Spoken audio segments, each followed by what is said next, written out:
WhatsApp guys. यार, सोचो एक ऐसी जगह जहां हर तरफ सिर्फ धुंध हो, ना जिंदगी ना मौत। आखिर ये फॉगलैंड यानी लिम्बो है क्या?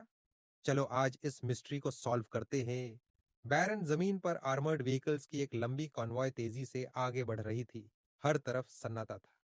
सिर्फ इंजन्स की गराजती हुई आवाज सुनाई दे रही थी।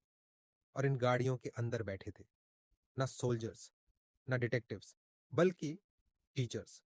वैन के अंदर अजीब सी टेंशन थी। किसी ने अब तक एक दूसरे से बात तक नहीं की थी। हर चेहरे पर बस एक ही सवाल लिखा था, आखिर हम जा कहां रहे हैं?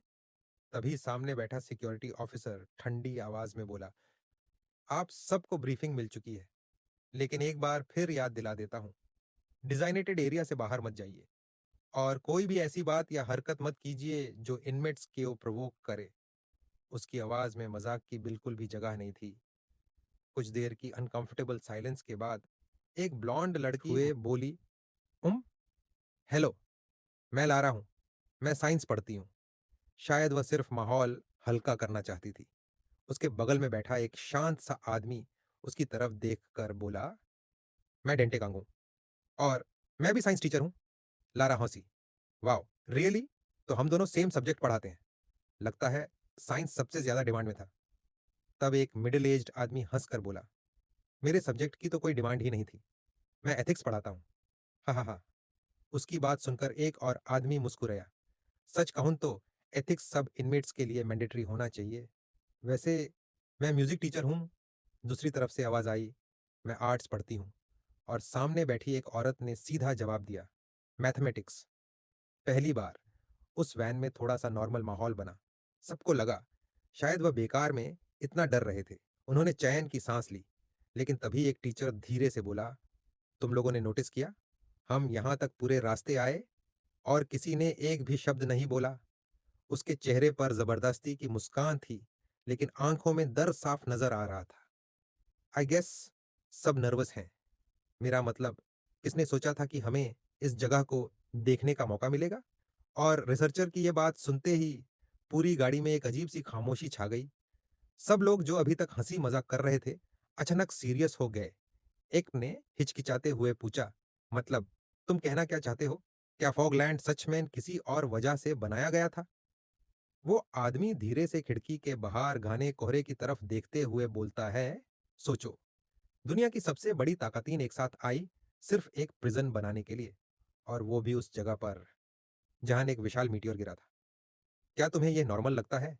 उसकी बात सुनते ही सबके चेहरे का रंग उठ गया। किसी ने धीरे से कहा, नहीं, ये सिर्फ प्रिजनर्स को बैंड करने के लिए नहीं हो सकता। तभी थर्ड ट्रांसपोर्ट व्हीकल अचानक झटके से हिलती है।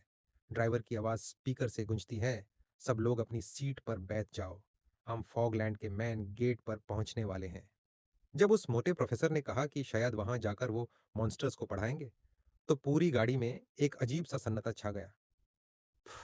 दंते ने बात हल्की सी हंसी छोड़ी, जैसे उसके लिए यह बात किसी मजाक से ज्यादा कुछ थी ही नहीं। फिर उसने एक ऐसी बात कही जिसने सबको चुप कर दिया, तुम सब एजुकेटर्स हो, क्या तुम सच में इन अफवाहों पर यकीन करते हो? दंते ने खिड़की के बाहर देखते हुए कहा, चाहे फॉगलैंड कितनी भी बदनाम जगह क्यों ना हो, वहां अब भी इंसान रहते हैं। और जहां इंसान रहते हैं, वहां एजुकेशन उनका हक होता है। लेकिन प्रोफेसर अब भी परेशान था। दंते, तुम्हें जरा भी डर नहीं लगता? ये कोई आम जेल नहीं है, यहाँ दुनिया के सबसे खतरनाक क्रिमिनल्स को रखा जाता है। दंते ने बिना पल के झपकाए जवाब दिया, मेरा मानना है, अगर उन्हें सही एजुकेशन मिली होती तो शायद वो कभी यहाँ तक पहुंचते ही नहीं। मैं इसे इसी नजरिए से देखता हूँ। उसकी बात सुनकर बाकी प्रोफेसर्स एक दूसरे को देखने लगे। ये आदमी थोड़ा ज्यादा ही आइडियलिस्टिक है। तभी क्रैकल, वॉकी टॉकी की आवाज ने सबकी धड़कनें तेज कर दी। अटेंशन एवरीवन, फॉगलैंड पहुंचने में सिर्फ 5 मिनट बचे हैं। सिर्फ 5 मिनट, उस जगह तक पहुंचने के लिए जिसका नाम सुनकर ही लोगों के चेहरे का रंग उठ जाता था। पर असली सवाल यह था, क्या ये टीचर्स मॉन्स्टर्स को पढ़ाने जा रहे थे या खुद उनके बीच फंसने वाले थे? सिर्फ 5 मिनट बाकी थे फॉगलैंड पहुंचने में। लेकिन जैसे ही अनाउंसमेंट हुई, ओपनिंग द फर्स्ट गेट, पूरे केबिन में एकदम सन्नाटा छा गया। सब लोगों के चेहरों पर वही सवाल था, फॉगलैंड ये आखिर जगह है क्या? और तब सच सामने आया। ये कोई नॉर्मल प्रिजन नहीं था। ये था यूनाइटेड वर्ल्ड के कंट्रोल में चलने वाला दुनिया का सबसे बड़ा प्रिजन। और हम यहाँ आए थे इनमेट्स एजुकेशन प्रोजेक्ट में पार्टिसिपेट करने, मतलब टीचर्स बनकर कैदियों को पढ़ाने। लेकिन जैसे ही पहला गेट खुला, सबकी आंखें खुली कि खुली रह गईं। गेट के ऊपर लिखा था, वेलकम टीचर्स। सुनने में फ्रेंडली लग रहा था, लेकिन एटमॉस्फेयर बिल्कुल भी वेलकम जैसा नहीं था। हर तरफ ऊंची दीवारें, सिक्योरिटी टावर्स, आर्मर्ड व्हीकल्स और सबसे अजीब चीज, घने धुंध का समंदर। अनाउंसमेंट्स लगातार चल रही थी। No filming is allowed inside. अपनी पर्सनल बिलोंगिंग्स बाहर मत निकालिए जब तक उनकी चेकिंग ना हो। लेकिन लोग हैरान थे। No filming? पर क्यों? तब उन्होंने आसपास देखा। पूरा प्रिजन धुंध से ढका हुआ था। इतनी घनी फॉग कि सामने का इंसान मुश्किल से दिख रहा था। कैमरा में कुछ कैप्चर करना तो दूर की बात थी। और तब किसी ने धीरे से कहा, क्या इसीलिए इस जगह को फॉगलैंड कहते हैं? शायद। लेकिन मुझे नहीं लगता कि ये फॉग सिर्फ मौसम की वजह से थी, क्योंकि जितनी ज्यादा हम अंदर बढ़ रहे थे, उतना ही ज्यादा लग रहा था कि इस प्रिजन के अंदर सिर्फ खतरनाक क्रिमिनल्स ही नहीं, बल्कि कुछ ऐसे राज भी कायद हैं जिन्हें दुनिया से छुपा कर रखा गया है। और ये तो बस फर्स्ट चेक पॉइंट था। अभी असली नाइटमेयर शुरू भी नहीं हुआ था। लेकिन जैसे ही ये अनाउंसमेंट खत्म होती है, सबकी नज़र उन हेविली आर्म्ड गार्ड्स पर जा टिकती है, राइफल्स हाथ में, चेहरे पूरी तरह कवर्ड, और बॉडी लैंग्वेज ऐसी जैसे ये किसी स्कूल के सिक्योरिटी गार्ड्स नहीं, बल्कि किसी मिलिट्री ऑपरेशन का हिस्सा हो। तभी भीड़ में से किसी ने धीरे से कहा, ये हमें इंटिमिडेट करने की कोशिश कर रहे हैं क्या? और ऑनेस्टली ये सवाल बिल्कुल गलत भी नहीं था, क्योंकि ये जगह स्कूल से ज्यादा एक हाई सिक्योरिटी प्रिजन जैसी लग रही थी। लेकिन हमारा प्रोटोगोनिस्ट खुद को समझाता है, रिलैक्स, डरने की कोई बात नहीं है, वो भी बस इंसान ही है। खुद को काम करते हुए वो आगे बढ़ता है, स्टेप स्टेप स्टेप। लेकिन उसे बिल्कुल भी अंदाजा नहीं था कि असली शौक अभी उसका इंतजार कर रहा था। जैसे ही वो क्लासरूम के सामने पहुंचता है, उसके कदम एकदम रुक जाते हैं।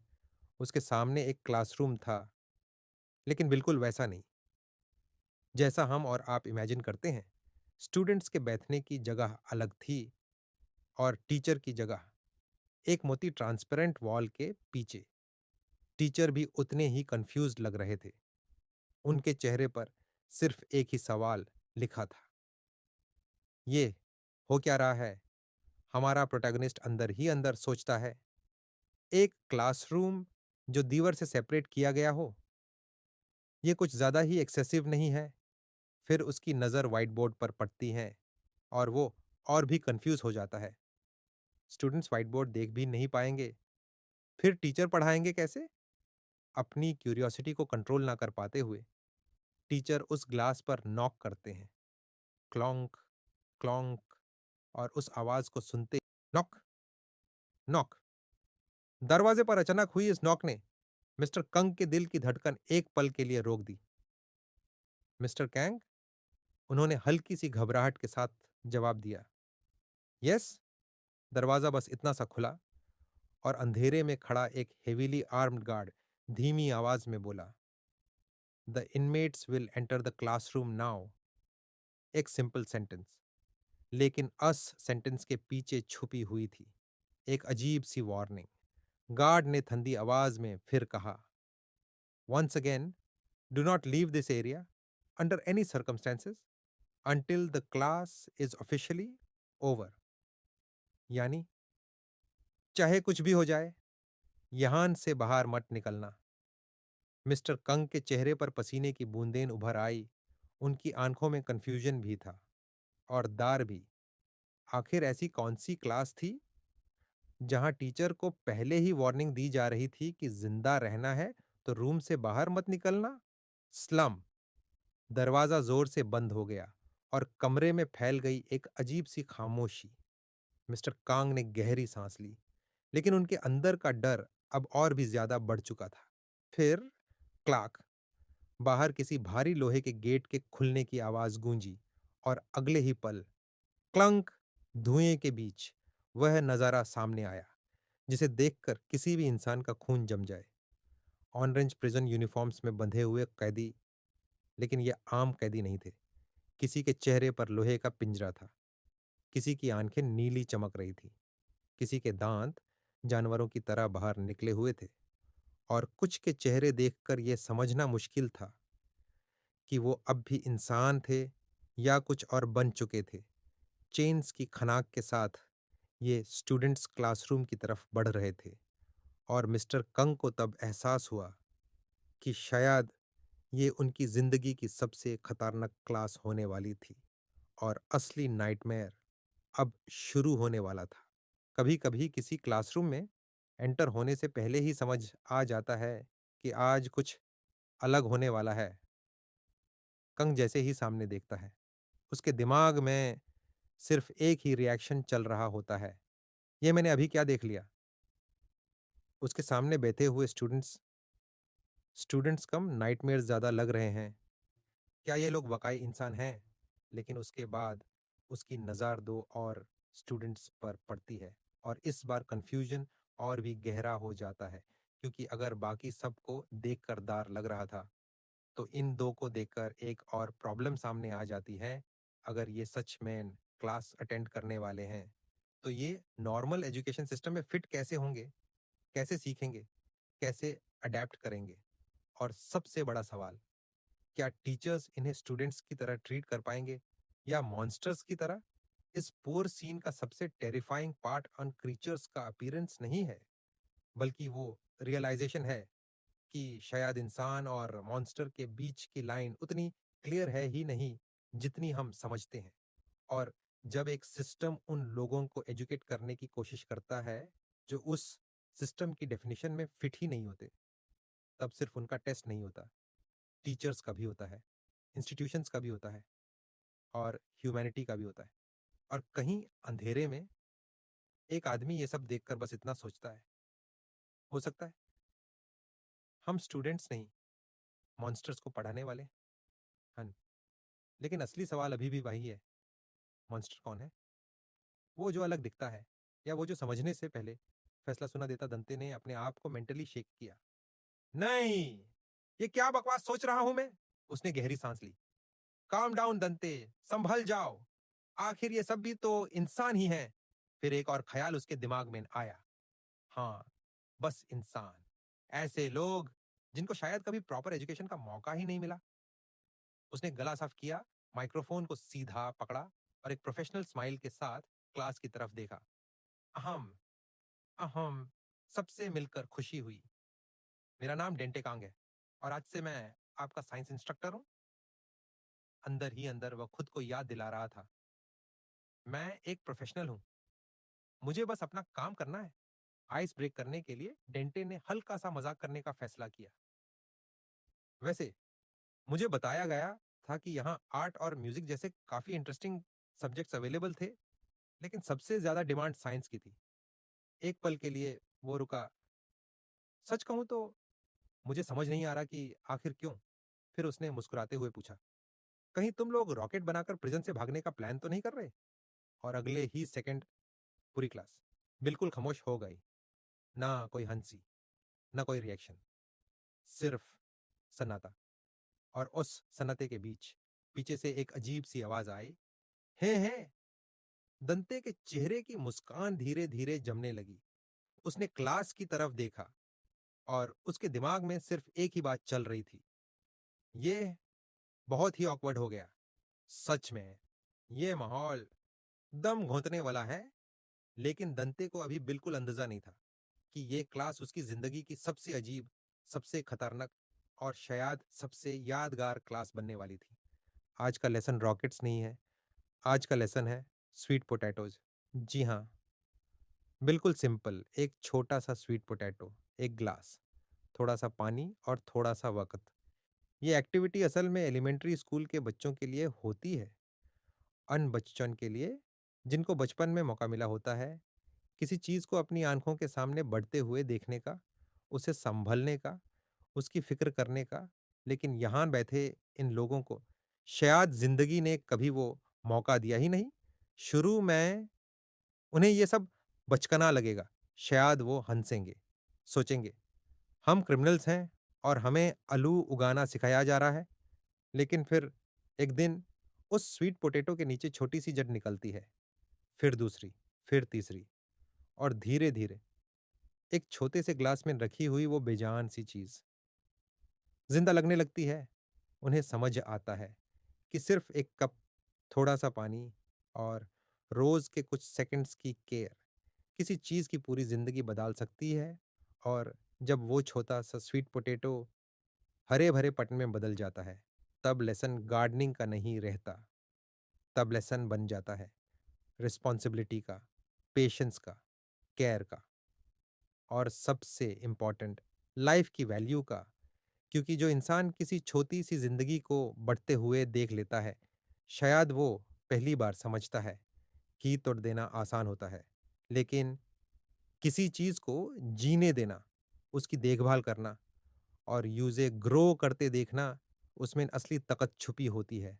और शायद इसीलिए इस क्लासरूम का सबसे इम्पोर्टेंट लेसन रॉकेट्स नहीं था, वो था एक स्वीट पोटैटो को ज़िंदा रखना। तुम सबको बताया गया है कि फॉग लैंड में आने के बाद तुम्हारी ज़िंदगी यहीं ख़त्म हो जाएगी, लेकिन फिर भी तुम इस क्लास में आए। क्यों? क्योंकि तुम सीखना चाहते हो। तुम्हारे अंदर अभी भी वो चिंगारी ज़िंदा है, जो कह रही है कि कहानी अभी ख़त्म नहीं हुई।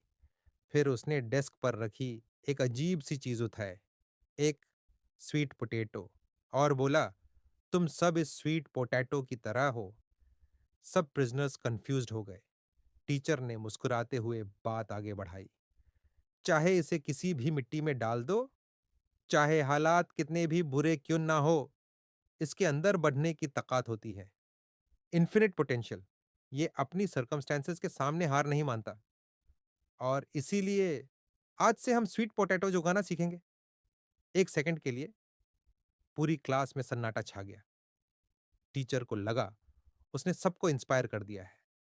लेकिन फिर उसने धीरे से पूछा, "मैं स्वीट पोटैटो?" उसकी आँखों में कन्फ्यूज़न भर गया। अगला ही पल वह अचानक टेबल पर ज़ोर से हाथ मारते हुए चिल्लाया, "क्या तुम मुझे स्वीट पोटैटो बोल रहे हो?" स्लम्प। पूरा क्लासरूम हिल गया। टीचर का कॉन्फिडेंस एक सेकंड में हवा हो गया। नहीं, मेरा वो मतलब नहीं था। मैं सिर्फ तुम्हारी ग्रोथ पोटेंशियल की बात कर रहा था।" लेकिन अब बहुत देर हो चुकी थी। चॉम्प! उस प्रिजनर ने स्वीट पोटैटो को सीधा मुंह में डाल लिया। और शौक की बात यह थी, सिर्फ अवे नहीं, बाकी प्रिजनर्स भी मंच, मंच, मंच आराम से स्वीट पोटैटोस खाने लगे। टीचर बस खड़ा रह गया, आंखें फटी की फटी रह गई। उसके दिमाग में सिर्फ एक ही सवाल